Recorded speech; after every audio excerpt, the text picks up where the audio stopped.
Qaranglar, bitta islomiy savol beraman, ilmingizni sinab ko'rasiz. Xo'pmi?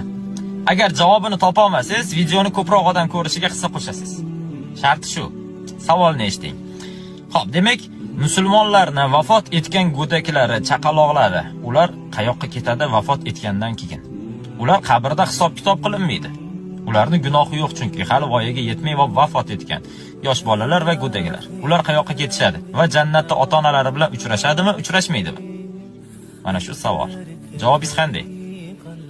Demak, javobini topa olmagan bo'lsangiz, eshitib turing.